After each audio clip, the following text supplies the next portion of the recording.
తెలంగాణ ప్రజలందరికీ నమస్తే. ఒక్కసారి బీసీల గురించి ఆలోచించండి.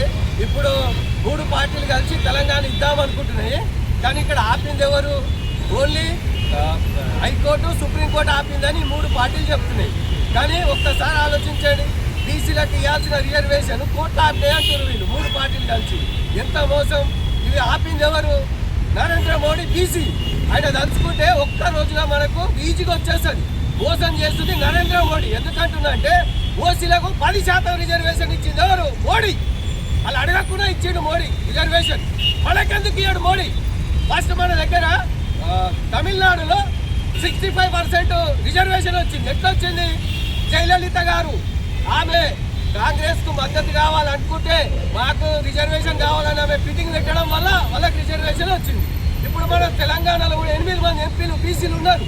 ఈ బీసీలు బయటికి రావాలి. ఎంపీలు వచ్చి రాజీనామా చేస్తే ఒక్క గంటలో, ఒక్క రోజులో వచ్చేస్తుంది మనకు. ఒకే ఒక్క రోజులో మన బీసీ రిజర్వేషన్ వచ్చేస్తుంది. ఒకసారి ఆలోచించండి బీసీలారా. మన బండి సంజయ్, మన ఇక్కడ మల్కాజిగిరి, కిషన్ రెడ్డి, వీళ్ళందరూ చాలా మంది.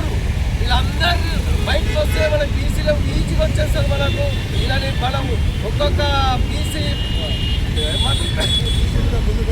బీసీ కూడా ముందుకు రావాలి. ఈ ఎమ్మెల్యేలు, ఎంపీలు, ఫస్ట్ ఎంపీలు 8 మంది ఎంపీలు బయటికి రావాలి. బయటకు వచ్చి రోడ్ల మీద ధర్నా చేసేది వాళ్ళు 8 మందే. వాళ్ళు చేయడం వల్ల మనకు ఒక్కటే రోజులు వచ్చేస్తుంది. కాబట్టి వాళ్ళని ఇంట్లో బంధించాలి. రాకపోతే జై బీసీ, జై బీసీ, జై బీసీ.